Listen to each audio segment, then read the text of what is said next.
नमस्कार मित्रांनो. आजच्या या लाईव्ह स्ट्रीम मध्ये मी तुमचं मनापासून स्वागत करतोय. Podcast inside with Praveen sir with positive way. हा एक प्रेरणादायी एक संवाद मालिका आहे. या संवाद मालिकेमध्ये तुम्ही हजर आहात याचा आम्हाला अतिशय अभिमान वाटतो. आजचा एपिसोड जो काही आहे तो खास आहे. आजच्या एपिसोडमध्ये आपण भेटणार आहोत अशा व्यक्तिमत्वाला ज्यांचा प्रवास संघर्षातून यशाकडे जो काही प्रत्येक जण प्रयत्न करतो, प्रयत्न करण्याचा आस त्याला असते, त्यासाठी हा प्रेरणादायी प्रवास असणार आहे. एक छोट्याशा गावातून तुमच्यासारख्या प्रत्येकाचं बॅकग्राऊंड, आपण महाराष्ट्रातील मुलं, व्यक्तिमत्व किंवा कोणीही आपला बेस बॅकग्राऊंड हा ग्रामीण भागातून असतो. तसाच आजच्या या व्यक्तिमत्वाचा प्रवास हा छोट्याशा गावातून. इच्छा होती एक शिक्षकी पेशा बनायची. इच्छा होती स्पर्धा परीक्षा देऊन एक अधिकारी बनायची.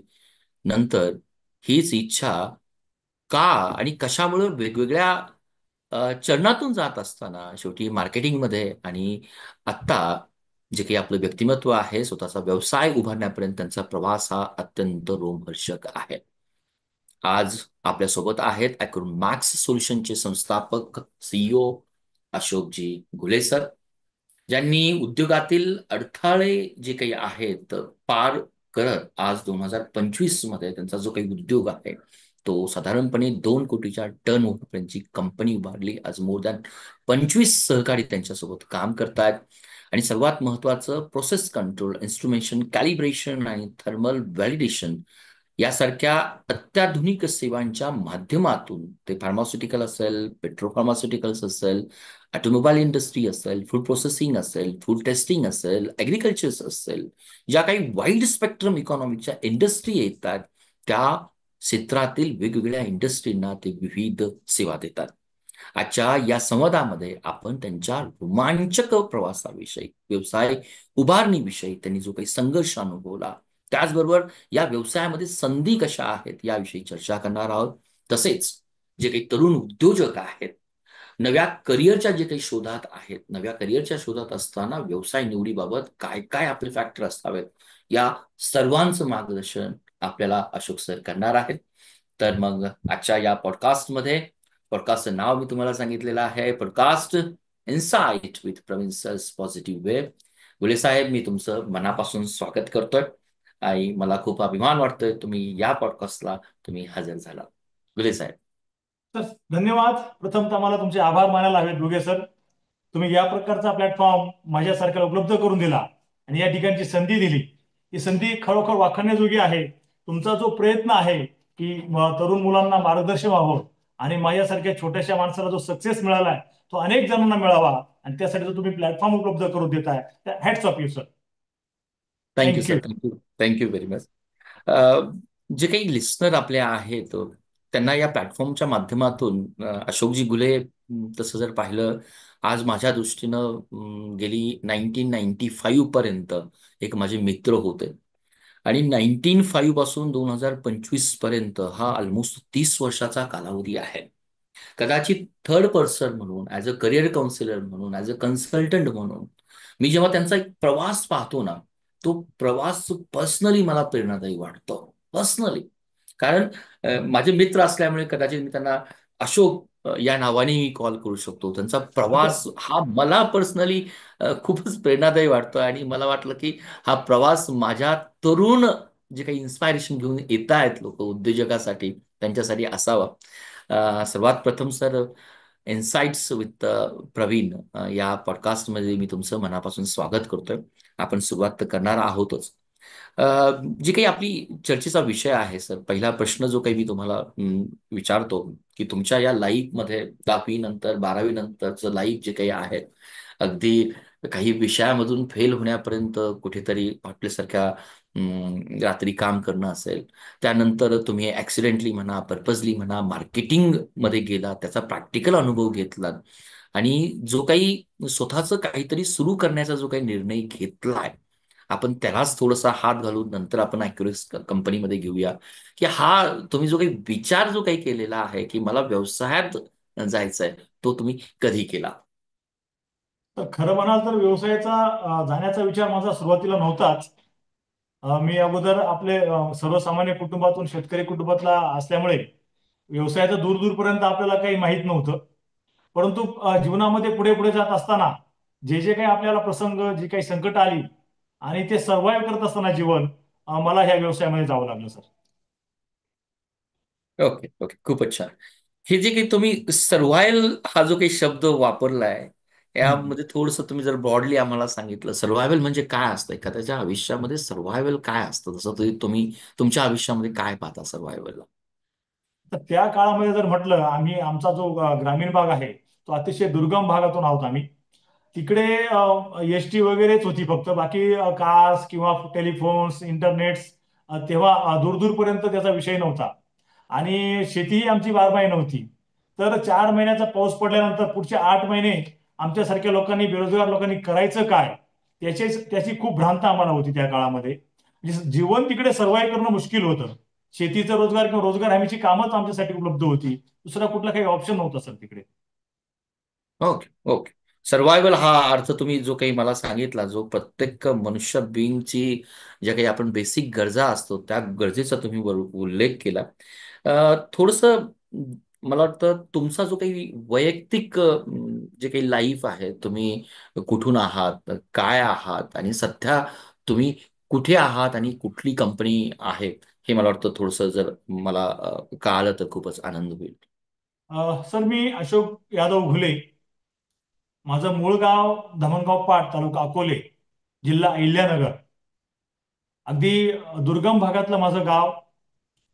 त्या काळामध्ये पाण्याची अतिशय दुर्भिक्षा होती आणि त्या प्रवासातून आम्ही शहराकडे जाण्याचा निर्णय घेतला शिक्षणासाठी. आणि त्यातून पुढे पुढे पुढच्या प्रवासामध्ये छोट्या छोट्या अगदी खूप छोट्या छोट्या नोकऱ्या केल्या. मी दुकानात केला असेल, एजन्सीत केला असेल, हॉटेलमध्ये काम केलं असेल, कोणाच्या हाताखाली काम केलं असेल. अशा अनेक प्रकारची कामं करता करता मी इथपर्यंत पोहोचलो. आणि 2013ला माझी एक्युरमेक सोल्युशन्स या नावाने मी फर्म केली. आणि तिचा प्रवास मी हळूहळू पुढे सुरू केला. त्याच्या पाठीमागे माझे एक 8 वर्षाचा अनुभव होता. आणि त्याच्यामुळे मला थोडंसं इतरांपेक्षा इझी गेलं करायला, कारण माझ्याकडे काहीतरी गाठीला अनुभव होता. Very good, very good. मित्रांनो, सरांनी 2013 म्हणजे आज 2025, 12 वर्षापूर्वी अॅक्युरमेस सोल्युशन्स ही कंपनी स्थापन केली. आणि एक पॉइंट त्यांनी खूप महत्वाचा सांगितला, जो आपल्याला या ठिकाणी नोट करणं गरजेचं आहे. पॉइंट काय सांगितला सरांनी? 2013, त्याच्या अगोदर जवळजवळ 8 वर्ष, म्हणजे 2005 पासून सर उद्योगामध्ये उडी घेण्या अगोदर ते अनुभव घेत होते. मला वाटतं हा आजच्या पॉडकास्ट मधला सर्वात महत्वाचा पॉइंट आहे. लगेचच आपल्याला उद्योजक व्हायचं असतं, उद्योगपती व्हायचं असतं. पण मला तर सरांनी इनडायरेक्टली सांगितलं, 8 वर्षाचा खूप मोठा कालावधी आहे. त्यांनी 8 वर्षाचा अनुभव घेतला. सर, मी आज तुमची पूर्णपणे अॅक्युरेस जी काही सोल्युशन प्रायव्हेट लिमिटेड कंपनी आहे, पूर्णपणे त्यामध्ये व्हॅलिडेशन्स आहेत, त्यामध्ये कॅलिब्रेशन्स पाहिलं जातात, प्रोडक्ट मॅन्युफॅक्चरिंग पाहिलं जातं. थोडंसं जे काही टेक्निकल पर्सन्स आहेत त्यांना देखील हे व्हॅलिडेशन म्हणा, टेस्टिंग म्हणा किंवा एनएबीएल्स म्हणा, हे थोडेसे जरा अवघड टर्म जातात. ही आपण कशा स्वरूपाची ही कंपनी आहे आणि कशा स्वरूपाच्या सर्व्हिसेस आपण देतात, नक्कीच त्याबद्दल थोडीशी आम्हाला माहिती मिळावी. नक्कीच नक्कीच. मी अगदी साध्या आणि सोप्या शब्दात सांगेन की ज्यांना ते समजण्यामध्ये सोपं जाईल. बेसिकली आम्ही 100% सर्व्हिसेस आहोत. आमची जी कॅलिब्रेशन लॅब आहे, national accreditation board of laboratory, इकडून आमची ग्रँट असते, अक्रेडिटेड असते. आणि त्याच्या प्रकारच्या लॅब्सला ज्या काही मोठे क्लायंट्स असतात फार्मास्युटिकल्स किंवा फूड्स इंडस्ट्रीमध्ये, तिकडे त्यांच्याकडे जी काही प्रोसेस असते त्या प्रोसेसला कंट्रोल करणारी आणि मेजर करणारी काही इन्स्ट्रुमेंट्स असतात. जसे की आपल्या सर्वांच्या परिचयातले डिजिटल थर्मामीटर असतील, व्हर्नियर हम्म. कॅलिपर्स असतील, मायक्रोमीटर्स असतील, मल्टीमीटर्स, क्लॅम्प ऑन मीटर्स, यासारखे मीटर्स असतात जे ॲक्युरेट आहेत की नाही, त्यासाठी आमच्याकडे इम्पोर्टेड स्टँडर्ड असतात, जी की आपली इंटरनॅशनल लेवलपर्यंत त्याची एक ट्रेसेबिलिटीची चेन असते. त्या चेनमध्ये आपण कस्टमरचं, म्हणजे कुठल्या तरी आमच्या कंपनीतल्या युजरचं इन्स्ट्रुमेंट आणि आमच्याकडचं इन्स्ट्रुमेंट, ह्या दोघांची अॅक्युरसी बरोबर आहे की नाही, त्यांचे रिडिंग्स दोघांचे बरोबर आहेत की नाही, त्यासाठी आपण ती कॅलिब्रेशनची सर्व्हिस देत असतो. दुसरा पार्ट, आपण टेम्परेचर मॅपिंगची सर्व्हिस देतो, ती फूड इंडस्ट्री, फार्मास्युटिकल इंडस्ट्री. जसे की आपण आपल्याकडे जे काही इंजेक्शन्स वगैरे येतात हॉस्पिटल्समध्ये किंवा डॉक्टर्सकडे, ती इंजेक्शनच्या अगोदरच्या ज्या काही प्रोसेस आहेत, स्टरलायझेशन वगैरे, त्या स्टरलायझेशन करण्यासाठी ऑटोक्लेव्हज असतात. ते ऑटोक्लेव्हचं आम्ही पूर्ण व्हॅलिडेशन करतो, ओव्हन मॅपिंग करतो, स्टॅबिलिटी चेंबर्स असतील, ड्राय पावडर इंजेक्शन मध्ये टनल्स असतील, त्यांचं आम्ही थर्मल व्हॅलिडेशन करतो. आणि कॅलिब्रेशन मध्ये असे अनेक प्रकारचे इन्स्ट्रुमेंट आहेत, जसे की temperature controller, sensor, ampere meters, volt meter, जवळजवळ 200 प्रकारचे इन्स्ट्रुमेंट्स आहेत की त्यांची सेवा आम्ही पूर्ण कॅलिब्रेशनची देत असतो. खूपच छान, खूपच छान. एक तुम्ही तुमच्या कंपनी आणि कंपनीची सेवा देण्याविषयी वेगवेगळ्या तुम्ही इन्स्ट्रुमेंटची नावं सांगितली, जी थर्मल सांगितली, त्याबद्दल प्रेशराईज सांगितलं, ॲटोक्लेव्ह सांगितलं. तुम्ही दोन शब्द इथे या ठिकाणी वापरले सर, कॅलिब्रेशन्स आणि व्हॅलिडेशन्स. थोडंसं या दोघांच्यातला जे काही तुम्ही सर्व्हिस देतात त्या अंगाने काय फरक आहे, थोडं आमच्या दर्शकांना सांगता येईल का? हो, सांगता येईल ना सर. कॅलिब्रेशन करण्यासाठी बेसिकली पर्सनला इंजिनिअरिंगचं बॅकग्राऊंड असावं लागतं सर, जो की इलेक्ट्रिकल इंजिनिअरिंगचा असेल, इन्स्ट्रुमेंटेशनचा असेल, एएनटीसीचा जर का कोणी कॅन्डिडेट असेल तर ह्या ज्या गोष्टी आहेत कॅलिब्रेशन आणि व्हॅलिडेशन, त्या त्यांच्या लवकरच लक्षात येतील. कॅलिब्रेशन मध्ये बेसिकली जरी म्हणाल तर कुठल्या तरी यूसीची म्हणजे जे काही कस्टमरचं इन्स्ट्रुमेंट आहे त्याच्याबरोबर आमचा मास्टरचं कंपॅरिझन करून जो इन्स्ट्रुमेंट स्टँडर्ड आहे त्याच्यापेक्षा जर का तो पुअर त्याची अॅक्युरेसी किंवा रिडिंग्स आले तर तो फॉल्टी इन्स्ट्रुमेंट असतो, तो आपण त्याला फॉल्टी घोषित करतो. हा कॅलिब्रेशनचा रिझल्ट आहे.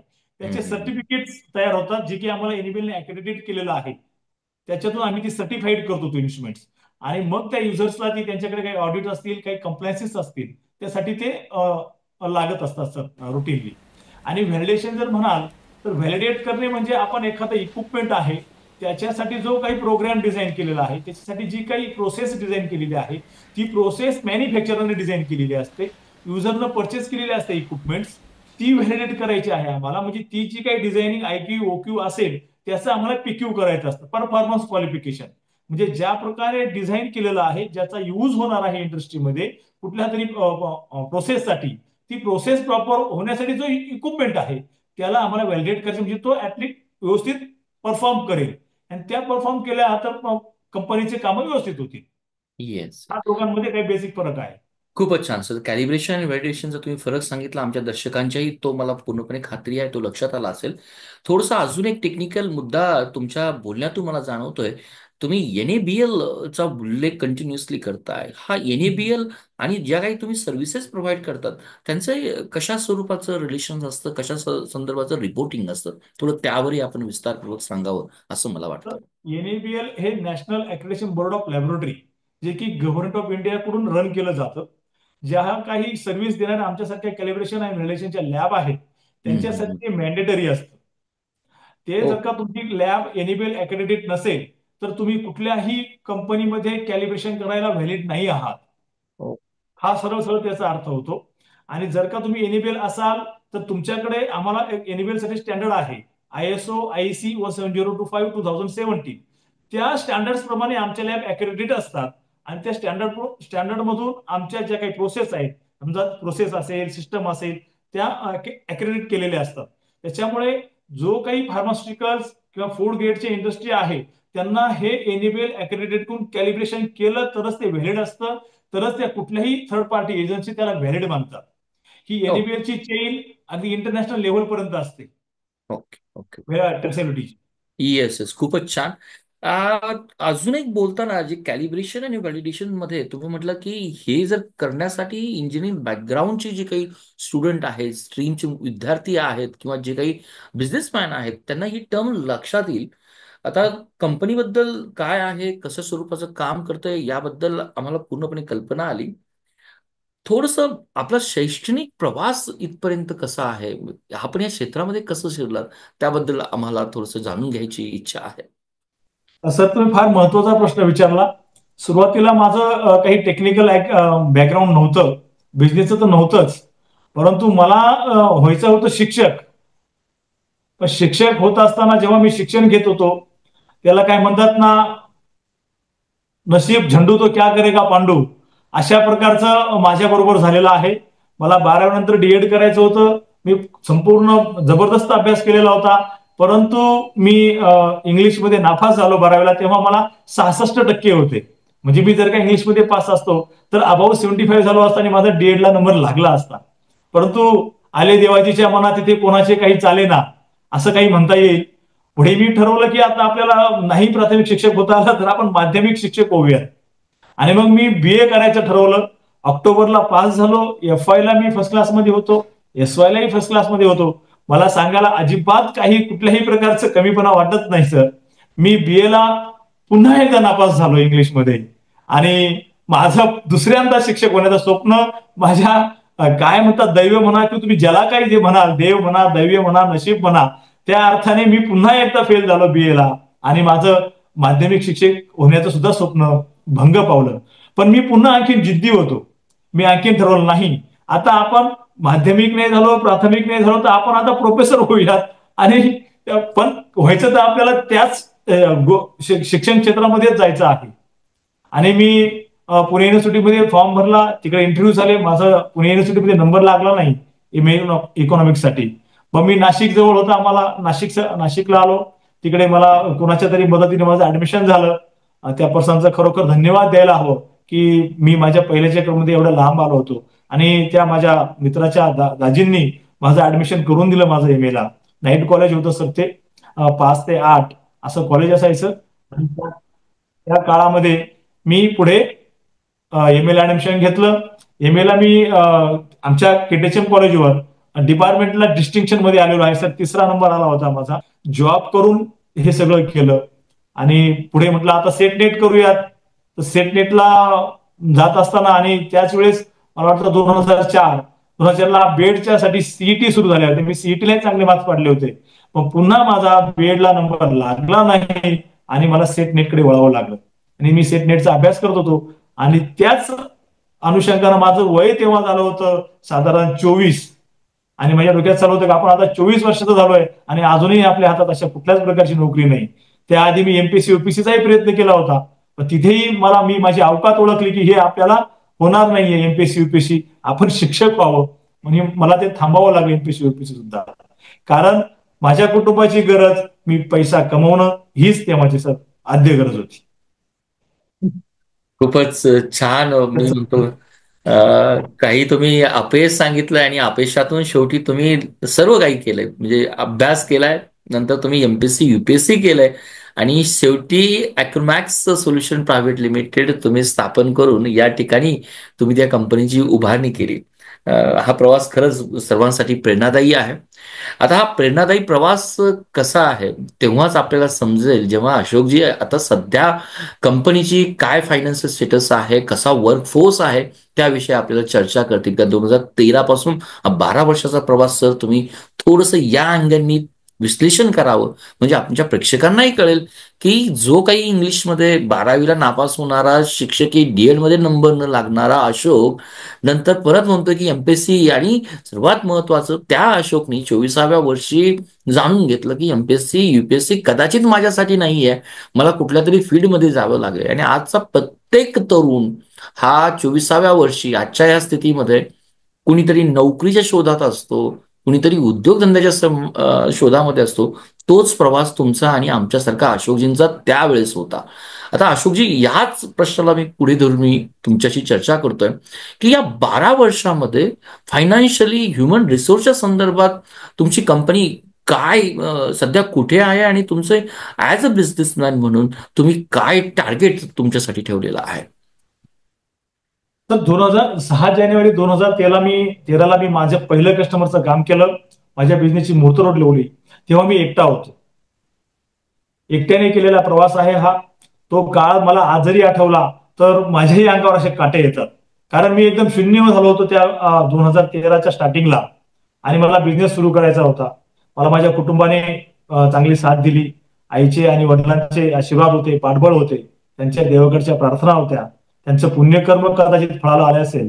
आणि अक्षरशः मी जेव्हा 2013ला बिझनेस चालू केला तर माझ्याकडे काही भांडवलही नव्हतं. तर माझा एक लंगोटी मित्र आहे, त्याचं नाव घ्यायला मला नक्कीच आवडेल इथे सर. बबन चौधरी नावाचा मित्र आहे. त्याच्या म्हणजे आम्ही एकाच एजचे लोक होतो. आमच्याकडं दोघांचे करिअर जवळजवळ सुरू बरोबरच झाले होते. पैसा काय कोणाकडे साठवलेला वगैरे नव्हता. पण माझ्या त्या मित्राने सर मला पर्सनल लोन काढलं त्याच्या नावावरती आणि मला 3.5 लाख रुपयाची त्यांनी मदत केली. आणि तेच भांडवल म्हणून मी वापरलं. काही माझ्या ज्या काही डेली नीड्स होत्या त्या काळातही माझ्यावर काही लायबिलिटी होत्या, लोन्स होते, कार लोन होतं, होम लोन होतं, मुलांचं शिक्षण पुढे येत होतं आणि डेली नीड्स होत्या त्या भागवण्यासाठी मी त्यातली काही सेव्हिंग केली. त्यातले काही पैसे मी भांडवल म्हणून वापरले आणि माझा प्रवास सुरू झाला सर तेव्हापासून. तर आजपर्यंत 2013 ते टप्प्याटप्प्यावरती मला अनेकदा असे अप्स अँड डाऊन्स आले, पण काही म्हणतात ना, ज्याच्या मनामध्ये इच्छा प्रबळ असेल त्याला मार्ग आपोआप ओपन होतात. माझ्या बरोबर पण असंच झालं सर. माझ्याबरोबर अक्षरशः काही चमत्कार झाले असतील जे की आमच्या इंडस्ट्रीमध्ये त्या काळामध्ये ऍडव्हान्स पेमेंट कुणीही देत नव्हतं सर्व्हिस प्रोव्हायडरला. मी त्याही काळात ऍडव्हान्स पेमेंट घ्यायचो आणि काम करून द्यायचो. 1, 2, 3, 4, 5, 6 2019 पर्यंत मी 12-13 लोकांपर्यंत पोहोचलो होतो. आणि 20 मध्ये आपल्याला सगळ्यांवरती जे संकट आलं कोरोना महामारीचं, त्याच्यामध्ये 2 वर्ष मीही स्टक झालो. पण त्या स्टक होण्यामध्ये माझा बिझनेस कोलॅप्स झाला नाही, पण तो ज्या पद्धतीने ग्रो व्हायला हवा होता तोही ग्रो झाला नाही. म्हणजे आज माझी जी 2025 ला स्टेज आहे ही खरी तर 2020 ला असायला हवी होती. त्याचा इम्पॅक्ट माझ्यावरती झाला. 2020 नंतर आम्ही पुढे जात आहोत. आजपर्यंत आजच्या डेट पर्यंत माझ्याकडे जवळजवळ 300 लहान मोठे कस्टमर्स आहेत. मी सुरुवात झिरोतून केलेली असताना आज मला सांगायला आवडेल सर्व्हिस इंडस्ट्रीमध्ये माझा जो टर्नओव्हर आहे तो खरोखर माझ्या समजेप्रमाणे तो मी साधारण 2 CR पर्यंत केलेला आहे या वर्षाचा. आणि पुढच्या वर्षाचा माझा 4 CRचा मानस आहे. तर तुमच्या सगळ्यांच्या शुभेच्छा मला हव्यातच त्यापर्यंत पोहोचण्यासाठी. हे सगळं करत असताना सर मी पैशासाठी काम करत नाहीये. पहिली गोष्ट म्हणजे त्यासाठी आहे कारण मी ठरवलंय की सबका मंगल हो, देशसेवा करायची आहे सर आपल्याला रोजगार निर्मिती करून. आणि मला हे 25 लोकांचे जे कुटुंब मी आज कुठेतरी सहाय्यभूत होतोय चालण्यासाठी, ते 100 पेक्षा जास्त कुटुंबांना 100 पेक्षा जास्त युवकांना मला रोजगारीत करून मला ते एका अर्थानं आपण म्हणू की पुण्य कमवायचं आहे. आणि त्याच्यातून देशसेवाही घडेल, रोजगारही वाढेल आणि ह्या सगळ्यांचं जेव्हा चांगलं होईल तर आपसुकच सर माझंही चांगलं होईल. खूपच छान, खूपच छान सर. तुमचे जे काही विचार आहेत सबका मंगल हो. आज 25 घरं तुम्ही चालवतायत, उद्या तुम्हाला 100 घरं चालवायची आहे. आमची तर अशी शुभेच्छा आहे सर, ही 100 तुम्ही म्हणू नका. येणाऱ्या कालावधीमध्ये तुमच्यासारख्या नेतृत्वाची आणि तुमच्यासारख्या नेतृत्वाकडून 1000 घरं चालतील अशी आमची अपेक्षा आहे आणि ती तुम्ही नक्कीच चालवणार. आमच्या शुभेच्छा तुम्हाला अगदी मनापासून आहेत सर. आणि जो काही तुमचा 2 CR आणि 4 CR आज आपल्याला डेफिनेटली हा एक उलाढाल जी काही आहे ती तुमची कौतुकास्पद आहे. आणि जे काही तुम्ही क्लायंट बद्दल बोललात, जो काही तुम्ही प्रवास सांगितला आणि 300 क्लायंटचा प्रवास तुम्ही सांगितलात आणि त्याचबरोबर या माध्यमातून तुम्ही बबन चौधरी या तुमच्या मित्राचाही उल्लेख केला. मला वाटतं तुमची अजूनही जड जी काही आहे ती आपल्या मातीशी जुडलेली आहे. डेफिनेटली असे मित्र प्रत्येकाला, जे काही मराठी उद्योजक आहेत, उद्योग बनू शकतात, असे मित्र आपण ओळखायला शिकणं गरजेचं आहे. पुढचा जो काही मला तुमच्याकडे जायचंय, जे तुम्ही क्लायंटचा उल्लेख केला सर, जे काही तुम्हाला सुरुवातीचे जे काही क्लायंट जे काही मिळाले, ते क्लायंट मिळण्यासाठी तुम्हाला जो काही विश्वास द्यावा लागतो प्रत्येक इंडस्ट्रीला, तुमच्या लेवलवर असेल, एका ऑर्गनायझेशनच्या लेवलवर असेल, तो विश्वास मिळवण्यासाठी तुम्ही काही विशेष असे काही प्रयत्न केले? Because your product are all service oriented product. काय प्रयत्न केले सर विश्वास क्लायंटला देण्यासाठी? काय तुमच्याकडून होतं सर? अगदी महत्वाचा प्रश्न आहे हा सर. तुम्ही जर का नवीन असाल एखाद्या क्षेत्रामध्ये तर तुमच्यावरती लगेच लगेच कोणी विश्वास ठेवणार नाही. पण माझ्याकडे 8-10 वर्षाचा पूर्वीचा अनुभव होता आणि त्यामुळे मी ज्या माझ्या 8-10 वर्षाच्या अनुभवाच्या जोरावरती खरं म्हणजे लोकांना मी स्वतः जाऊन सर्व्हिस देत होतो आणि त्याच्यातून कमिटमेंट होती माझी. आणि कुठल्याही परिस्थितीमध्ये अशोक घुले म्हटलं की आपल्याला सोल्युशन्स मिळणार आहेत अशा पद्धतीचा विश्वास माझा क्लायंटवर होता. त्यामुळे मला सर काम करायला त्या अनुभवाच्या जोरावरती खरं म्हणजे मी पुढे आलो सर. अनुभव जर नसता तर कदाचित मला कोणीही गेटच्या मध्येही घेतलं नसतं. मला सगळ्या प्रकारचा अनुभव होता, टेक्निकली अनुभव होता, मार्केटिंगचा अनुभव होता आणि स्वतः डॉक्युमेंटेशनचाही अनुभव होता. त्याच्यामुळे कस्टमरला हे माहित होतं हा एकटा जरी असला तरी आपल्याला जी सर्व्हिस घ्यायची आहे याच्याकडून हा स्वतः याचा टॅलेंट आहे आणि ह्या टॅलेंटच्या जोरावर हा काम मागतोय. आणि सर मला माझ्या त्याच्यातही माझे म्हणजे बऱ्याचशा जे युजर्स होते मोठमोठ्या क्लायंट्समध्ये तेही इको फ्रेंडली होऊन गेले होते माझ्याबरोबर. त्यांना ते मला 8-10 वर्षापासून ओळखत होते आणि त्यांना जेव्हा मी सांगितलं की मी आता माझा स्वतःचा व्यवसाय चालू केला आहे आणि मला तुमच्या मदतीची गरज आहे, तेव्हा सर सगळ्यांनी मला मदत केली आणि मला सर त्यांनी ऑर्डर्स दिल्या. त्यासाठी तुमच्या माध्यमातून माझ्या त्या सर्व मित्रांचे मी खरोखर आभार मानेन आणि मी त्यांचा ह्या जन्मात तरी ऋणी आहे सर.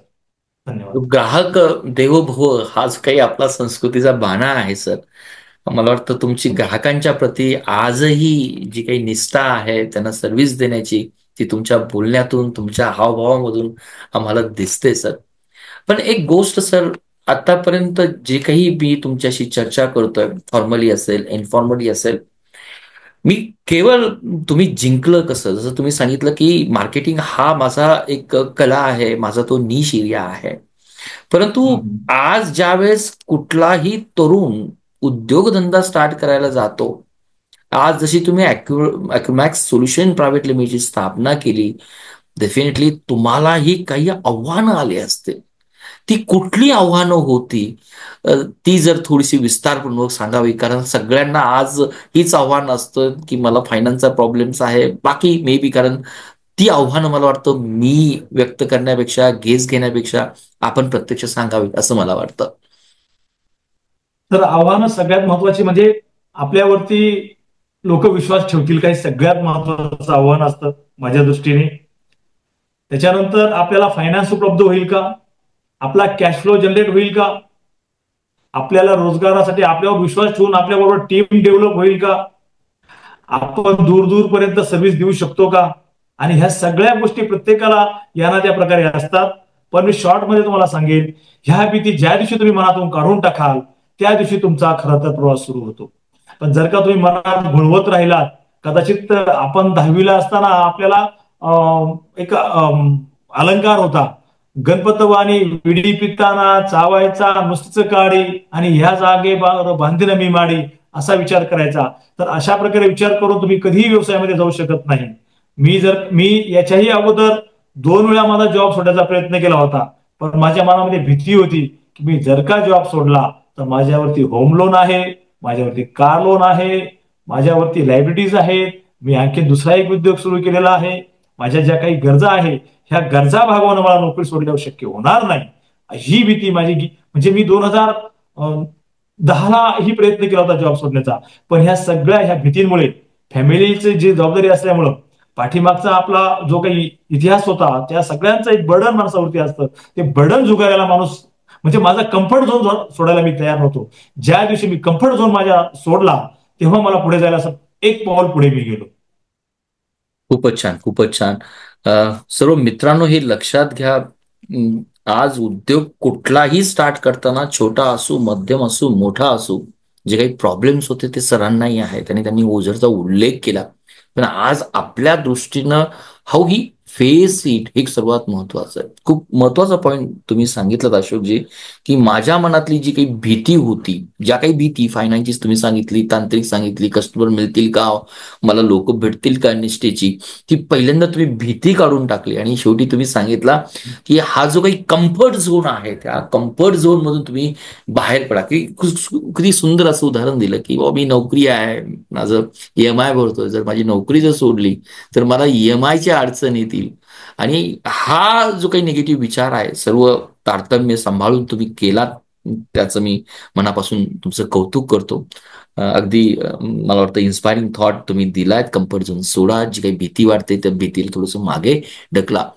अजून पुढच्या प्रश्नाकडे जाताना सर, ज्यावेळेस मी तुमच्याशी चर्चा करतोय, तुम्ही सांगितलं की आम्ही पेट्रोकेमिकल इंडस्ट्री असेल, फूड प्रोसेसिंगची इंडस्ट्री असेल, फूड टेस्टिंगची इंडस्ट्री असेल, ऑटोमोबाईल्स असेल, मॅन्युफॅक्चरिंग इंडस्ट्री असेल, लॉजिस्टिक असेल, या सर्व इंडस्ट्रीला जे काही कॅलिब्रेशन आणि व्हॅलिडेशन काइंड ऑफ सर्व्हिसेस तुम्ही ज्या काही प्रोव्हाइड करतात, हा थोडासा मला प्रश्न, ज्या काही वाईड स्पेक्ट्रम तुमच्या इंडस्ट्रीत दिसतात, या संदर्भातली काही केस स्टडी आहेत का, काही तुमचा अनुभव आहे का, की तुम्हाला वाटतं की या प्लॅटफॉर्मच्या माध्यमातून तुम्ही माझ्याशी शेअर करू शकाल? म्हणजे मला समजलं नाही कशा संदर्भातलं सर. मे बी क्लायंटच्या मिळवण्याच्या संदर्भात असेल काय, ह्या, कारण आमच्या दृष्टीने काय, या इंडस्ट्री खूप वाईड इंडस्ट्री ना, हो, हो. पेट्रोकेमिकल पासून तुम्ही लॉजिस्टिक, हा जो काही तुमचा अप्रोच आहे या इंडस्ट्रीला भेटताना, किंवा असं एखादी मेमोरेबल तुम्हाला घटना वाटते की की ती मी शेअर करावी, जेणेकरून आमचे जे काही लिस्नर आहेत त्यांनी काहीतरी गोष्ट शिकावी, कारण तुमचा एक्सपिरियन्स वेगवेगळ्या फील्डमध्ये आहे. हाऊ इट इज पॉसिबल, या वेगवेगळ्या फील्डमध्ये तुम्ही सर्व्हिस देताय?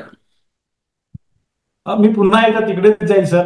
माझा जो काही मागचा 8-10 वर्षाचा अनुभव होता तो ह्या सगळ्या इंडस्ट्रीचा थोडा थोडा होता.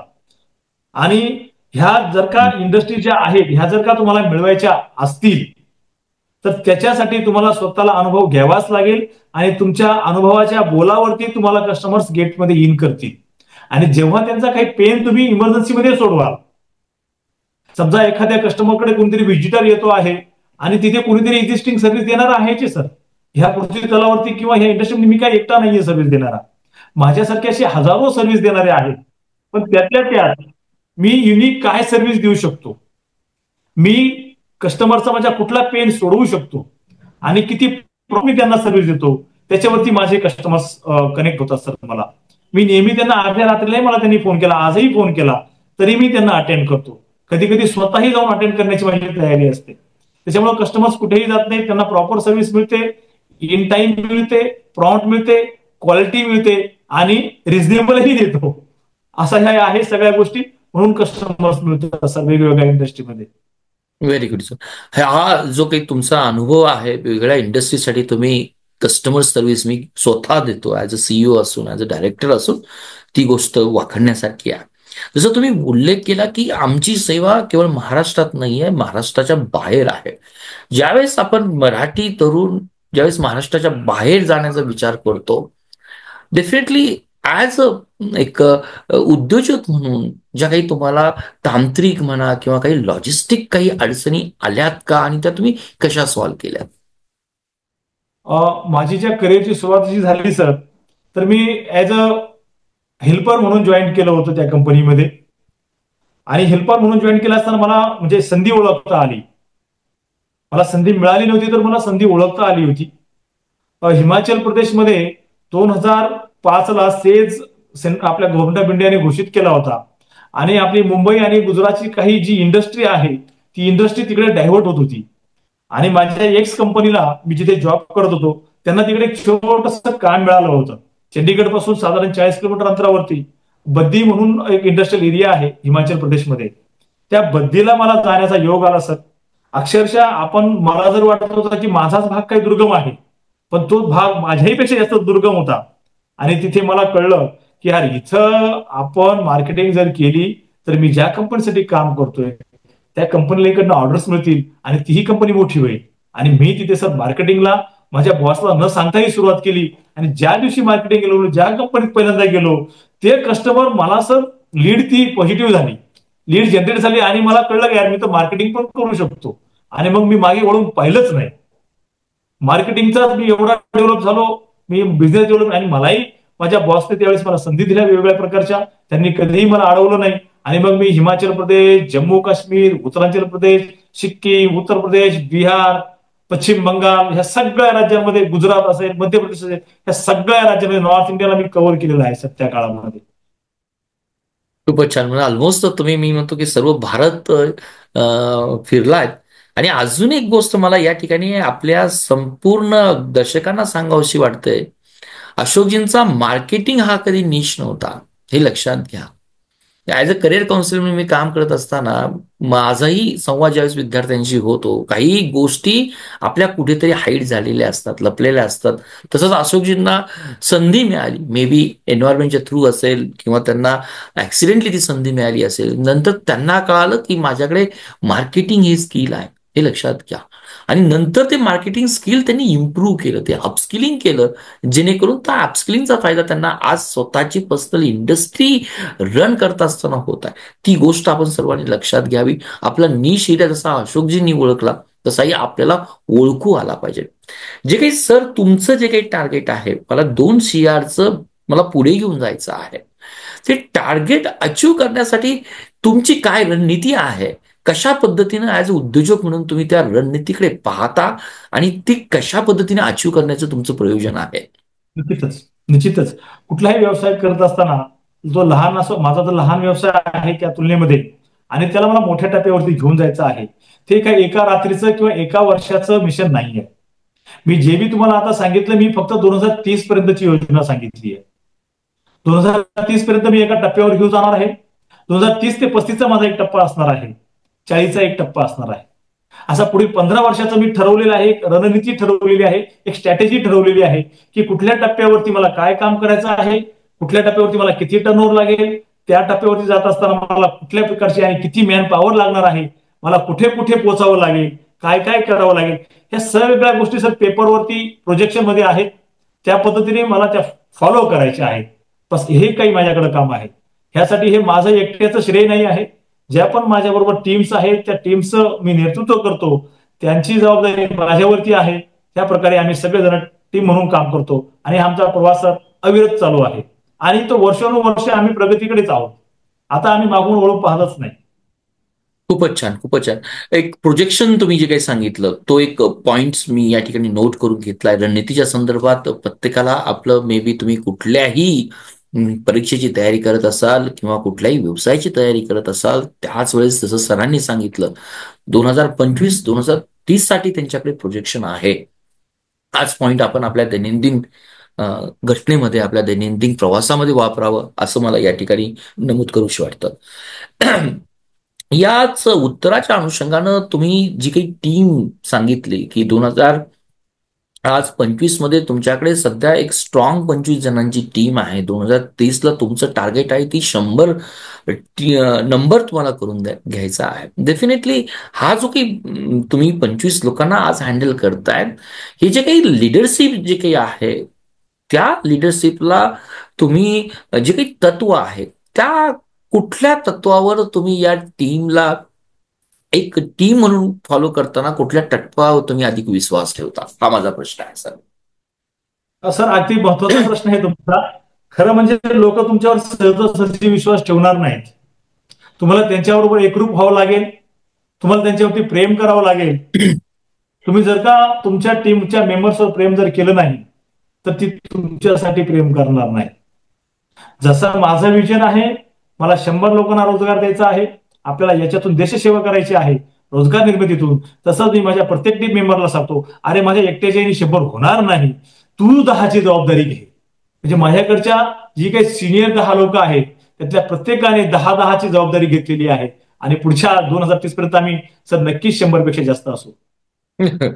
कॉंग्रॅच्युलेशन आणि बेस्ट ऑफ लक सर तुमच्या या मी म्हणेल की स्वप्नांना मनापासून. मी एक ॲज अ तुम्ही सीईओ म्हणून 25 जण आणि 100 जणांचं जे काही टार्गेट आहे, मी जर तुम्हाला प्रश्न जर हा विचारला, ही जी 75 लोक जी काही नवीन येणारे तरुण जी काही नोकरीची संधी तुमच्याकडे घेऊन जर आली, तर ॲज अ कंपनी ओनर्स म्हणून, ॲज अ रिक्रुटर म्हणून, ॲज अ मी म्हणेल की एक एम्प्लॉयर म्हणून तुम्ही या 75 लोकांकडं काय काय स्किल असायला पाहिजे, तुम्ही कुठली कौशल्य पाहतात या लोकांकडे? खूप छान सर, खूप छान. हा अगदी कळीचा मुद्दाही म्हणता येईल आणि प्रश्नही म्हणता येईल की काय सर आजकाल मुलांचे इंजिनिअरिंग होतात, ITI होतात, डिप्लोमा होतात, त्याच्यातून त्यांच्याकडे फक्त डिग्रीज अँड सर्टिफिकेट्स आहेत. पण त्यांच्याकडे जी काही स्किल असायला हवीत, जसे की सॉफ्ट स्किल असेल, आणि आजकाल काय झालंय सॉफ्ट स्किलच्या ही पेक्षा इझी इझी इझी हवंय आजकालच्या जनरेशनला. तर मी ह्या तुमच्या पॉडकास्टच्या संदर्भातून एक सांगेल की आपल्याला जीवन जेवढं सोपं वाटतं तेवढं सोपंही नाहीये आणि अवघड वाटतं तेवढं अवघडही नाहीये. पण आपल्याला मेहनत घ्यावी लागणार आहे. आपल्यातले जे काही स्किल्स आहेत, सॉफ्ट स्किल असेल, आपल्याला नवीन नवीन समजा जर का आज काय नवीन मार्केटमध्ये काय हवंय ते ओळखता आलं पाहिजे. तुमच्याकडून नवीन नवीन आयडिया डेव्हलप झाल्या पाहिजेत. कारण काही जे काही धंदे आहेत, काही व्यवसाय आहेत ते जुने होऊन गेले, ते नाही चालणार आता. तुम्हाला काहीतरी जर का व्यवसाय करायचा असेल तर नवीन विचार घेऊन यावा लागेल, जो की समाजाच्या उपयोगात आहे. असा विचार ज्याच्याकडे आहे तो यापुढे सक्सेस होणार सर. थोडस मी अजून याच प्रश्नात जातो सर. तुम्ही तुमची इंडस्ट्री ही पूर्णपणे टेक्निकल आहे, जसं व्हॅलिडेशन आहे, कॅलिब्रेशन आहे. ती गोष्ट परफॉर्म करण्यासाठी जो काही तुमचा ह्युमन रिसोर्स आहे तो डेफिनेटली टेक्निकल असेल. तो थोडासा आपण आस्पेक्ट बाजूला ठेवूया सर. सपोज सर, आणि तुम्ही मला बोललात की सर आम्ही सॉफ्ट स्किल चेक करतो, तर ही सॉफ्ट स्किल तुम्ही काय पाहता सर? त्या जो काही तुमच्याकडे इंटरव्ह्यूला जॉब मागायला जो काही तरुण येतो त्याकडे सर तुम्ही कुठली सॉफ्ट स्किल तुम्हाला अपेक्षित आहे? सॉफ्ट स्किल म्हणाल तर त्याचं कुठल्या कुठल्या भाषांवर प्रभुत्व आहे, त्याची देहबोली कशी आहे, तो समाजात जर का मी एखाद्या कस्टमरकडे जर त्याला पाठवलं तर तो त्या रिस्पेक्टने तिकडे ट्रीट करेल का आपल्या कस्टमरला, त्याची बोलण्याची लकब काय आहे, अगदी आम्ही त्याचा पेहराव कसा आहे, त्याची हेअरस्टाईल कशी आहे, या प्रकारे सुद्धा बारीक लक्ष देतो. जेणेकरून आपण सर्व्हिसेस आहोत. माझा जर का कुठलाही सर्व्हिस इंजिनियर तो एखाद्या कस्टमरला सर्व्हिस द्यायला जाईल, तर तो कुठल्या तरी काय म्हणतात त्याला, आपण आता शब्द मला आठवला नाही त्याला, पण असा चांगल्याच्या संगतीतलाच मुलगा असला तर तो नक्कीच चांगलंच तिकडे बोलेल. ह्या सगळ्या गोष्टी त्यात पाहिल्या जातात. त्याचे नॉलेज पाहिले जाईल, त्याला एक्स्ट्रा काय येत आहे, त्याच्या डिग्री बरोबर त्याने एक्स्ट्रा काही कोर्सेस केलेले आहेत का, जे माझ्या उपयोगाचे आहेत. आणि ह्या सगळ्या खूप काही गोष्टी आहेत अजून सध्या. खूपच छान, खूपच छान. मित्रांनो, हे लक्षात घ्या, ऍज अ रिक्रुटर किंवा जॉब एम्प्लॉयर, पहा किती सुंदर गोष्ट मी सरांकडूनच काढून घेतली. त्यांचं म्हणणं काय आहे, आमची इंडस्ट्री जरी टेक्निकल असेल, टेक्निकल गोष्टी तुझं डिग्री पाहणार, बाकीच्या गोष्टी पाहणार, पण आमचं लक्ष असतं त्याची देहबोली कशी आहे. एखाद्या क्लायंटकडे त्याला पाठवलं तर खरंच हा आम्हाला बिझनेस देऊ शकतो का. सर्वात दुसरा पॉईंट तुम्ही सरळ या ठिकाणी मेन्शन केला, तुला भाषा कुठल्या येत आहेत. भाषा म्हटलं की डेफिनेटली ज्यावेळेस तुम्ही आउट ऑफ महाराष्ट्र जातात त्यावेळेस तुम्हाला नॅशनल आणि इंग्लिश लँग्वेज येणं गरजेचं आहे, जी कदाचित आपल्याला कुठेतरी हिंड्रन्स होऊ शकतो. तो हे पॉईंटवर सरांनी भर दिला. दुसरी, बोलण्याची लकब, जे आपण म्हणू की पर्सनॅलिटीचा पार्ट येईल, आणि अगदी बोलताना त्यांनी हेअरस्टाईलही आम्ही चेक करतो. या सर्व गोष्टी आपण सॉफ्ट स्किलमध्ये येतात. म्हणजेच जर अनुभव घेत असताना, उद्योगाला सुरुवात करत असताना, जसा सरांचा 8 वर्षाचा अनुभव त्यांनी नोकरीमध्ये केला, पण नोकरीमध्ये अनुभव घेत असताना या गोष्टी एका रात्रीतून डेव्हलप होत नाही, त्या डेव्हलप कराव्या लागतात. हे सरांनी आपल्याला या ठिकाणी नमूद केलं. जो काही सर तुम्ही ग्रामीण भाग आणि ग्रामीण, मी म्हणेल की तुम्हाला आहे बॅकग्राऊंड, तुम्हाला आहे, अशाच ग्रामीण भागातून मोठ्या उद्योगापर्यंत जाण्याचं स्वप्न हा प्रत्येक छोटासा तरुण विद्यार्थी ग्रॅज्युएशनच्या काळामध्ये किंवा आफ्टर ग्रॅज्युएशनच्या काळामध्ये पाहत असतो. एक ग्रामीण भागातील विद्यार्थी, तो उद्योगाचं स्वप्न पाहणारा एक विद्यार्थी, अशा विद्यार्थ्यांना, अशा भावी उद्योजकांना तुम्ही काय सल्ला देऊ शकाल. खूप छान सर, हा माझ्या जिव्हाळ्याचा प्रश्न आहे आणि सध्या मी त्याच्यावरच काम करतोय की ग्रामीण भागामधील विद्यार्थ्यांना किंवा मित्रांना, त्यांच्याकडे शिक्षण आहे, डिग्र्या आहेत, परंतु त्यांना मार्ग मिळत नाहीये, मार्ग सापडत नाहीये की करू तर मी काय करू. घरची लोक सांगतात अरे शिकलाय तर काहीतरी कर, पण त्या बिचाऱ्याला काही सुचतच नाहीये, त्याला कुणी मार्गदर्शन करायलाही नाहीये. तर मी तुमच्या माध्यमातून सगळ्या मित्रांना सांगेन की या काळामध्ये मागील काळापेक्षा खूप खूप संधी आहेत. तुम्ही पहिलं तर तुमचा कम्फर्ट झोन सोडा, तुमचं घर सोडा, तुमचं गाव सोडा. ज्या पण लोकांनी घर आणि गाव लवकर सोडलं, ती आणि तीच लोक सक्सेस झाली. खूपच छान, खूपच छान, खूपच छान.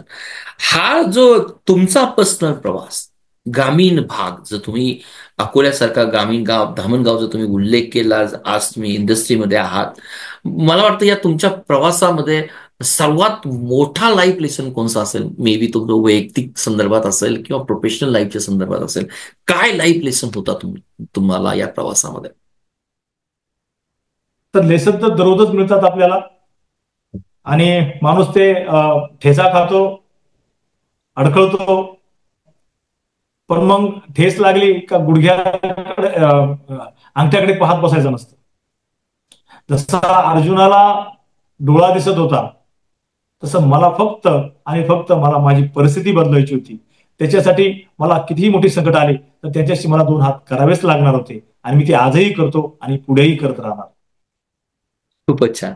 या प्रवासामध्ये सर काही तुमच्याकडे काही टर्निंग पॉइंट्स असतील, जसं मे बी टर्निंग पॉइंट्स म्हटल्यानंतर कुठेतरी तुम्हाला लॉस झाला असेल, किंवा कुठेतरी क्लायंट मिळाला नसेल, किंवा maybe I couldn't express the gauge through the channels असो, काही असे टर्निंग पॉइंट आहे की ज्यानं तुम्हाला दिशा दिली सर. हो सर, जीवना म्हणजे इथपर्यंतच्या माझ्या मागच्या 12 वर्षाच्या व्यवसायाच्या प्रवासामध्ये, ह्या अनुभवामध्ये मला अनेकदा ब्रेकडाऊन्स आले. त्या ब्रेकडाऊन्स आले, तसेच काही आपल्याला टेक अवेही मिळाले. तर त्याच्यातील जर का टर्निंग पॉईंट जर का म्हटलं, तर मी सगळ्यात महत्वाचं म्हणजे मी माझ्या गावाकडून, अकोल्याकडून नाशिकला येणं. हे जर का मी नाशिक किंवा पुण्याला गेलो असतो किंवा मुंबईला गेलो असतो, जिकडे की त्या काळी तो प्रघात होता की शिक्षण झालंय तर आपण एक तर मुंबईला जा, आयतर पुण्याला जा. आणि मी नाशिक निवडलं. नाशिक निवडल्यामुळं मला इथे बसताना बसवायला इतर शहरांच्या तुलनेमध्ये कमी प्रयास करावे लागले. जर का मी हेच मुंबईत गेलो असतो तर मी रोजमर्राच्या जिंदगीमधून बाहेर पडलो नसतो. पुण्यात गेलो असतो तर तिथंही तेच झालं असतं. नाशिक इकडे आपल्याला स्टँडर्ड ऑफ लिव्हिंग थोडंसं कमी असल्यामुळं मला त्या काळामध्येही खर्च कमी लागत होता आणि आजही माझा काही खर्च नाही त्या तुलनेत. म्हणून मी जे गाव सोडून नाशिकची चॉईस केली तो खरा माझ्या अर्थाने जीवनाचा टर्निंग पॉईंट आहे सर. खूपच छान, खूपच छान. आता या जी काही स्पर्धा ही तुम्ही उल्लेख केला, की तुम्हाला देखील भरपूर कॉम्पिटिटर आहेत. आज प्रत्येक इंडस्ट्रीला कॉम्पिटिटर आहे. तसं तुमच्या कॅलिब्रेशन, व्हॅलिडेशन आणि ह्या सर्व्हिस इंडस्ट्रीला तुम्ही म्हणता कॉम्पिटिशन आहे. तर या स्पर्धात्मक मार्केटमध्ये टिकून राहण्यासाठी सर्वात कुठली गोष्ट तुम्हाला वाटते की सर्वात महत्वाची आहे? Day by day sir upgrade करणे, स्वतःला अपडेट करणे आणि अपग्रेड करणे. कॉम्पिटिशन तुम्ही कुठल्याही क्षेत्रात गेला तर आहे, आणि कॉम्पिटिशन नसेल तर बिझनेसही करता येणार नाही सर. जर का तुम्हाला चॉईसच नाहीये कुठं काय, तर तुम्ही काय बिझनेस करणार आहे? कॉम्पिटिशन जर असेल तर तुम्ही त्या कॉम्पिटिशनच्या निखाऱ्याच्या परिस्थितीमधून निखारून याल आणि तुम्हाला कळेल की नाही, मला माझा बिझनेस जर टिकवायचा असेल तर मला रोज अपडेट व्हावं लागेल, अपग्रेड करावं लागेल, इतरांपेक्षा चांगली सर्व्हिस द्यावी लागेल, तर आणि तरच मी टिकून राहील. स्पर्धा नसेल तर माणूस टिकून राहणार नाही, ह्या मताचा मी आहे. तर स्पर्धा असायलाच हवी, पण ती फक्त पॉझिटिव्ह असायला हवी. खूपच छान. कॉम्पिटिशन हे असलंच पाहिजे आणि ते कॉम्पिटिशन हेल्दी असावं, हा सरांचा आपल्याला संदेश आहे. जो काही तुमचा पश्चिम बंगालपासून हिमाचल प्रदेशमधला, जम्मू काश्मीरमधला, सर्व स्टेटचा तुम्ही अनुभव जो काही मार्केटिंगमधला जो काही तुम्ही घेतलात, एक 8-10 वर्षाचा असेल, तो त्या मार्केटिंगमधला कुठला अनुभवाचा तुम्हाला आजही ॲज अ एक सीईओ म्हणून, डिरेक्टर म्हणून काम करत असताना तुम्हाला आजही वाटतं की मला खरंच त्या 8 वर्षांनी मला हा अनुभव दिला आणि मी त्यामुळे एक परिपूर्ण व्यक्ती झालो, असं तुम्हाला कुठला अनुभव वाटतो? प्रवास.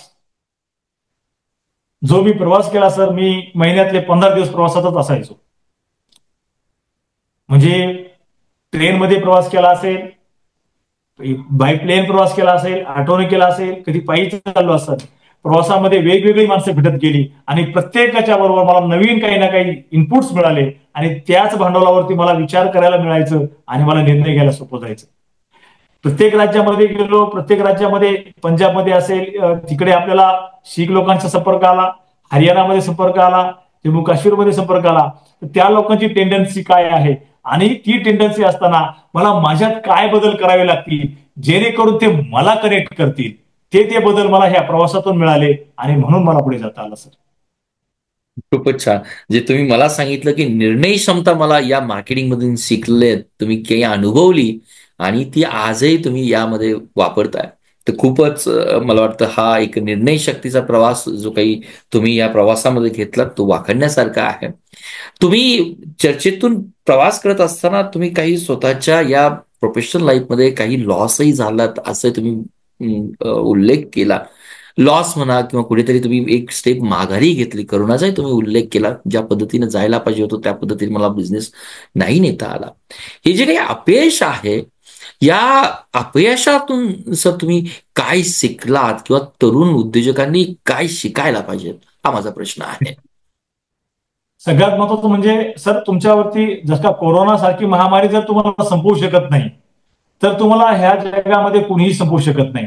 फक्त तुम्हाला संयम ठेवावे लागेल, विजन ठेवावं लागेल, संयम ठेवावा लागेल, जिद्द सोडायची नाहीये. जर का तुम्ही जिद्द सोडली कुठल्याही प्रसंगातून, तर माझ्या तरुण मित्रांना जेही हा पॉडकास्ट लाईव्ह ऐकत असतील त्यांना मला फक्त एक सांगायचं आहे की तुम्ही संयम ठेवा. हर कुत्ते का समय आता है, तुमची वेळ येईल, पण तुमची वेळ येईपर्यंत तुम्हाला थांबावं लागेल आणि प्रयत्न करीत राहावं लागेल, संयम ठेवावं लागेल, जिद्द करावी लागेल, चिकाटी करावी आणि सॅक्रिफाईस करावं लागणार आहे तुम्हाला. माझ्या जीवनामध्ये मला खूप गोष्टीचं सॅक्रिफिकेशन करावं लागले सर. यश असं सहजासहजी कुणालाही मिळत नाही. अजूनही मी यशस्वी नाहीये, मला खूप मोठा पल्ला गाठायचा. खूपच छान सर. एक आज कुणालाही सर, जर आपल्याला उद्योगामध्ये जर तरुणांना जायचं असेल तर सर्वात महत्वाची अडचण येते फायनान्स आणि फायनान्स उभारणे. मला वाटतं तुमच्या अनुभवावरून काही तुम्ही नुकसे शेअर करू शकतात, की जर तरुणांना एखादा उद्योगधंदा सुरुवात जर करायची असेल तर बिगेस्ट अडचण येते फायनान्स उभारणे. काय कशा पद्धतीने काही आयडिया तुम्हाला शेअर करता येतील, की तुम्ही या ठिकाणी तुम्ही फायनान्स उभारू शकता सर? तुमच्या मते काय आहे त्या आयडिया? फायनान्स जर म्हणाल तर सर, आजकाल जे आपल्या विकसनशील देश आहे आपला, आपली इंडिया ग्रो करते, आणि जे काही सरकार आपल्या देशामध्ये आहे, ते सरकार उद्योगांच्या दृष्टीने खूप हेल्दी आहे सर. सरकारने अनेक योजना नवीन उद्योजकांसाठी डेव्हलप केलेल्या आहेत. अशा योजना पूर्वीच्या काळामध्ये नव्हत्या. लिमिटेड योजना होत्या, त्या इम्प्लिमेंट व्हायच्या नाही. इम्प्लिमेंट झाल्या तर बँकर्स त्याला सपोर्ट करायचे नाहीत. म्हणजे आजकाल तुम्ही बघाल, मुद्रा लोन मिळते तुम्हाला सहजासहजी. तुम्हाला पंतप्रधान रोजगार योजना आहे, तुम्हाला मुख्यमंत्री योजना आहे, असंख्य योजना आहेत. त्या योजनांचा लाभ घेता घेता पण योजनांवरच अवलंबून तुम्ही पुढे जाऊ शकत नाही. तुम्हाला स्वतःचेही काही एफर्ट्स लावावे लागतील. तुम्हाला काही मित्रांना जमाव करावा लागेल. तुम्हाला लोकांच्या मदतीशिवाय तुम्ही सध्या पुढे जाऊ शकत नाही सर. हो. बँकाही याच्यामध्ये फार इम्पॉर्टंट असतात. सरकारच्या योजनांमुळे तुम्हाला बँका सपोर्ट करतात. बँकेमध्ये तुम्हाला तुमची पत निर्माण करावी लागेल. बँक सहजासहजी तुम्हाला कर्ज देत नाही. सर आता अलीकडे फार सोपं झालं की सेंट्रल गव्हर्नमेंट तुमची जबाबदारी घेते लोन देण्याचं. मी सर दोनदा मुद्रा लोनचा लाभ घेतलेला आहे, त्याचा लाभार्थी आहे. आणि मला खरोखर सरकारच्या ह्या धोरणांचा कोरोनाच्या काळामध्ये फार उपयोग झाला सर. खूपच छान, खूपच छान. सरांनी मुद्रा लोनचा उल्लेख केला, त्यामुळे विद्यार्थी मित्रांनो, ज्या काही सरकारच्या स्कीम आहेत त्या स्कीमवर जरूर उल्लेख ठेवा. आणि खूप प्रामाणिकपणे आणि प्रांजळपणे यांनी सांगितलं की या स्कीमच्या मार्फत मला भांडवलला उभारणी करायला मला मदत झाली. This is really motivating. As a sir career counsellor म्हणून हा एक मला थोडासा माझ्या संपूर्ण विद्यार्थ्यांसाठी त्यांच्या वतीनं मला तुम्हाला प्रश्न विचारायचा आहे. गेली आज 2013 ते 2025 म्हणजे जवळजवळ हा 12 वर्षाच्या प्रवासामध्ये तुम्ही कॅलिब्रेशन असेल, व्हॅलिडेशन असेल, या इंडस्ट्रीच्या संदर्भात तुम्ही आहात. या इंडस्ट्रीच्या लोकांची तुमचा परिचय आहे. आपल्या काही तरुणांना या इंडस्ट्रीमध्ये कॅलिब्रेशन अँड व्हॅलिडेशन्स मध्ये काही संधी आहेत का? आणि जर त्या संधी अचीव करायच्या असेल तर त्यांनी कुठल्या पद्धतीनं शिक्षण घ्यायला पाहिजे, कुठल्या स्ट्रीमचं शिक्षण घ्यायला पाहिजे? हा ऍज अ करिअर काउन्सिलर म्हणून माझा तुम्हाला थेट प्रश्न असेल सर. नक्कीच सर, नक्कीच. कॅलिब्रेशन अँड व्हॅल्युएशन मध्ये खूप संधी आहेत. तुम्हाला सगळ्यात महत्वाचं म्हणजे जर का तुम्ही इंजिनियर असाल, बी असाल, डिप्लोमा असाल, तर तुम्हाला काही एक्स्ट्रा ऑर्डिनरी तुम्हाला ट्रेनिंग्स घ्यावे लागतात. जे की ट्रेनिंग्स काही इन्स्टिट्यूटमध्ये अवेलेबल आहेत कॅलिब्रेशनच्या वरती. ते ट्रेनिंग तुम्ही घेतले आणि जर का तुम्ही लोकांना सर्व्हिस प्रॉपर दिली तर तुम्हाला संधी नक्कीच आहे. पण तुम्हाला सर्व्हिस बाकी प्रॉपर द्यावी लागेल. तर तुमच्याकडे कितीही सर्टिफिकेट असले, कितीही ट्रेनिंग असले, तर त्याचा काडी मात्र उपयोग होणार नाही. तुम्हाला सर्व्हिस देण्याची तुमच्यामध्ये जर का ताकद असेल तर तुम्हाला नक्कीच हा व्यवसाय असा खूप मोठा जरी नसला पण चांगला आहे. मी त्याला नाव ठेवणार नाही. ओके. खूपच छान, खूपच. आपण ऑलमोस्ट जवळजवळ आपण 1 तासाकडे येतोय सर. आपण रॅप करण्या अगोदर मला वाटतं एक दोन प्रश्न मी तुमच्याशी चर्चेला घेतो. जो तुम्ही तुमचा प्राथमिक शिक्षक ते माध्यमिक शिक्षक तेही नाही, नंतर प्राध्यापक तेही नाही, आणि तुम्ही एमपीएससी युपीएससीची तयारी करायला लागलाय. आणि तो तुम्ही एक शब्द वापरला होता की मला लगेचच कळालं यार हे एमपीएससी युपीएससी नाही आहे. हा जे तुम्हाला लगेचच कळालं म्हणजे तुम्हाला काय नोट काय करायचं होतं, तुम्हाला काय कळालं त्या काळामध्ये, आणि तुम्ही मला त्यातून कसे बाहेर आलात, सर? अगदी बरोबर, अगदी बरोबर सर. ते खरं माझ्याकडून पण स्किप झालं मग सांगताना. प्रत्येकाला ना आपल्या आपल्या बुद्धीची कुवत माहित असते सर. आपण किती इंटेलिजंट आहोत. पण आपण इंटेलिजंट, पण आपल्या कुटुंबातल्या माणसांच्या आपल्याकडून अपेक्षा असतात की मुलांनी डॉक्टर व्हावं की इंजिनियर व्हावं. पण मी तुमच्या माध्यमातून सगळ्यांना सांगेन की त्या मुलाला त्याची, आपण थोडक्यात शब्द थोडासा अवघड आहे, अवकात माहित असते. आपली आपली अवकात पाहून आपण त्या भागाला जावं. जर का आपल्याला इंजिनियर होण्याची अवकात, अवकात मला इकॉनॉमिकली नाही म्हणायची, बौद्धिक. तुम्हाला बौद्धिक काय झेपतंय. उगाच तुम्ही प्रेशराईज होऊन जर का तुम्ही त्या फील्डमध्ये गेलात तर तुम्ही तिकडे सक्सेस होण्याचे चान्सेस 99% नाही आहेत. पण तुमच्या आवडीच्या क्षेत्रामध्ये तुमच्या बौद्धिकची आकलन क्षमता आणि तुमची बौद्धिक अवकाश म्हणूयात आपण पुन्हा एकदा, ती जर का तुम्ही ओळखली तर नक्कीच तुम्ही सक्सेस व्हाल. खूपच छान. हा एक सरांचा अनुभव आहे बरं का. म्हणजे आपण काही एमपीएससी युपीएससी हे एक्झाम प्रोसिजरला बिलकुल या प्लॅटफॉर्मच्या थ्रू काही नाव ठेवत नाहीये. ते देऊनही अधिकारी होणारे व्यक्ती आहेत. पण सरांनी स्वतःला ओळखलं की या एमपीएससी युपीएससी जो काही शब्द सर वापरतायत, अगदी स्ट्रेट फॉरवर्ड शब्द वापरतात. कदाचित मला वाटतं इंटेलेक्च्युअल लेवलला तुम्ही स्वतःला आयडेंटिफाय करणं, सेल्फ अवेअरनेस क्रिएट करणं हे सर्वात महत्वाचं आहे. आपल्याला खरंच होता येत असेल तर डेफिनेटली आजही एक शासकीय सेवा ही एक अट्रॅक्टिव्ह करिअर आहेच, नॉट ओन्ली ग्रामीण भागातील पण सर्वांसाठी. पण आपण नक्कीच आयडेंटिफाय नक्कीच. करा हे सरांनी या ठिकाणी सांगितलं. एक शेवटचा प्रश्न सर मी तुम्हाला या पॉडकास्टच्या माध्यमातून विचारू इच्छितो की आजच्या या उभारत्या पिढीला, आजच्या या तरुण विद्यार्थ्यांना की जे काही स्वप्न पाहतायत की माझाही छोटासा उद्योग असावा, त्या लोकांसाठी तुम्ही सर काय सांगू शकाल, काय नुकसे द्याल की काय बाब तुम्ही करावं असं तुम्हाला वाटतं सर? तर खूप छान. संधी तर खूप आहेत. प्रत्येकाला वाटतं आपण काहीतरी बिझनेसमॅन व्हावं, आणि अनेक प्रकारच्या समाज माध्यमातून पण असे मेसेज करत असतात की जर का तुम्हाला मोठं व्हायचं असेल तर दुसऱ्याच्या सावलीमध्ये राहून मोठं होता येणार नाही.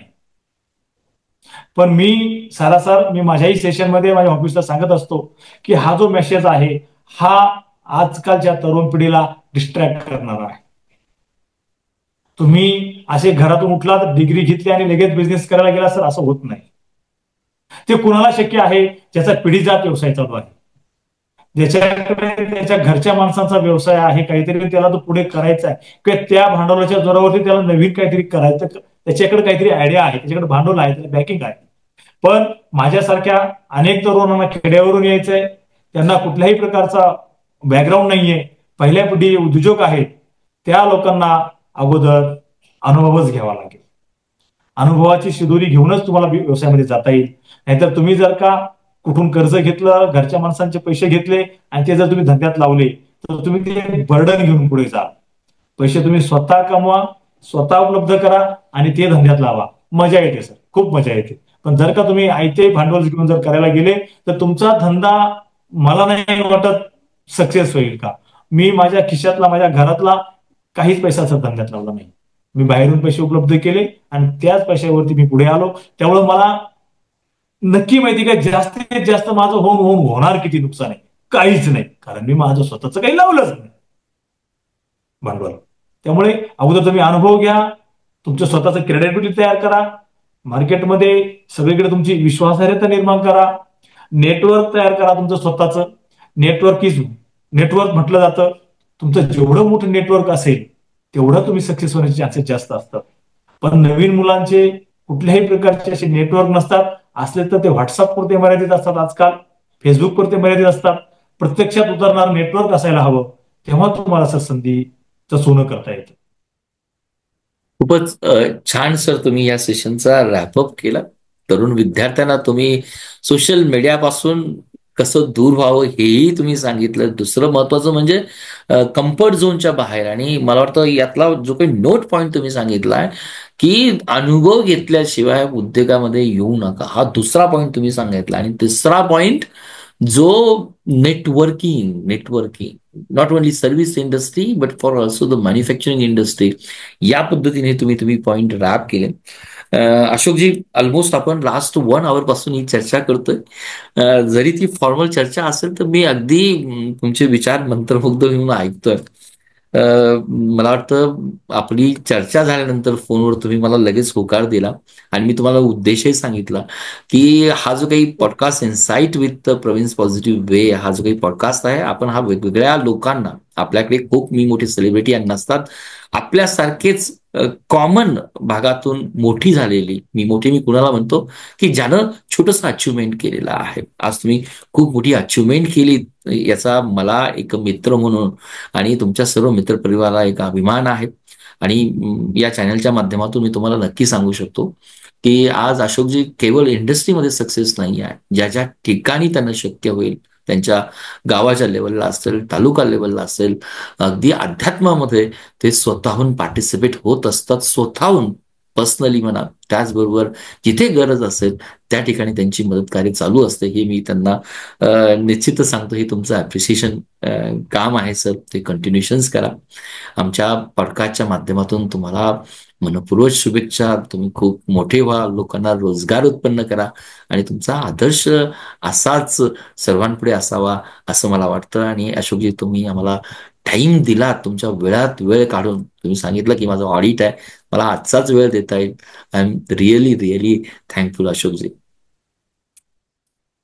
सर, मलाही तुमचे धन्यवाद मानायचे आहे. खरं तर तुम्ही ज्या फील्डमध्ये आहात काउन्सिलिंगच्या, आजकाल ती विद्यार्थ्यांना खूप गरजेची आहे. जर का मुलांना काउन्सिलिंग जर झालं नाही योग्य वेळी, तर ते दिशा भरकटून जातील. तर तुमच्या माध्यमातून जेही लोक पाहत असतील किंवा नंतर ऑफलाईनही पाहतील, त्या सगळ्या पालकांना आणि मित्रांना मी नक्कीच माझा एक ओपिनियन सांगेल की आपल्या मुलांचं काउन्सिलिंग करून घ्यायलाच हवं. कारण आपली मुलं आपल्याशी जर का व्यक्त होत नसतील तर काउन्सिलरकडे व्यक्त होतील, किंवा काउन्सिलरकडचे काही प्रोग्राम्स असतात, त्या प्रोग्राम मधून काउन्सिलरला आयडिया येते की ह्या मुलाचा कल कुठल्या बाजूला आहे, आणि तो मुलगा ज्या बाजूच्या कलामध्ये असेल. जसं मागाशी मी शब्द वापरला, एमपीएससी युपीएससी स्पर्धा परीक्षा डेफिनेटली छान आहेत, पण त्या आपल्या जर का बुद्धीच्या जोरावरतीच त्या परीक्षा असतात. आणि जर का आपली बुद्धीची लेवल ती नसेल, तर आपण तो मार्ग बदलून आपण कुठे बेस्ट करू शकतो, त्याच्यासाठी तुम्हाला मार्गदर्शनाची गरज आहे. आणि ते मार्गदर्शन तुमच्यासारखे सल्लागारच देऊ शकतात. तर एक वेळ सगळ्यांनी त्यांच्याकडे जावं. आणि तुम्ही मला जी संधी दिली आणि तुमचा जो उद्देश जो तुम्ही सांगितला मला, ऍक्च्युली त्या उद्देशाला भारावूनच मी तुम्हाला हो म्हणालो. नाहीतर माझ्याकडे पुढच्या 25 तारखेपर्यंत कितीतरी वेळ नाहीये. आज मी हा एक्स्ट्रा वेळ तुमच्यासाठी रिझर्व केला. आणि मलाही वाटतं की मी जर का ह्या माध्यमातून इतरांच्या कुठेही जरी माझं काही उपयोगात आलो, माझ्याकडून जर का कोणी काही मेसेज घेतला, तर मला नक्कीच आनंद होईल. अशा शुभेच्छा आणि असेच आशीर्वाद सगळ्या तुमच्या प्रेक्षकांचे मला मिळवत. धन्यवाद. थँक्यू. अशोकजी, आपल्याला अशोकजी घुले साहेब यांनी उद्योजक होण्यासाठी मोठ्या भांडवलाची गरज नाही, पण मोठ्या जिद्दीची गरज असते, हा संदेश या माध्यमातून दिला.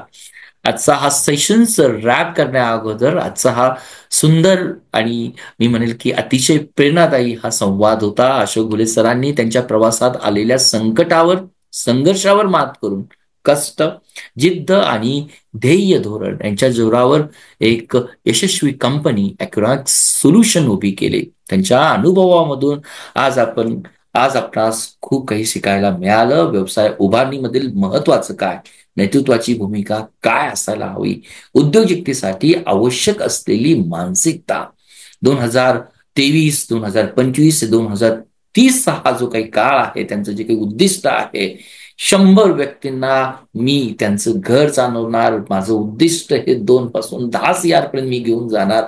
आणि त्यांच्या या आत्मविश्वासावर मला आणि माझ्या प्रेक्षकांना पूर्णपणे खात्री आहे की सर, हे सहज शक्य होईल. आजच्या तरुणांसाठी हा एक संदेश महत्वाचा होता. मोठ्या भांडवलासाठी, मोठ्या उद्योगासाठी मोठ्या भांडवलाची गरज नाही, गरज आहे तुमच्या जिद्दीची. Podcast insights with Praveen sir with positive way या आपल्या संवाद मालिकेमध्ये अशाच प्रेरणादायी व्यक्तिमत्वाशी आपण गप्पा मारत राहू. आजच्या चर्चेचा तुम्हाला काही फायदा झाला का?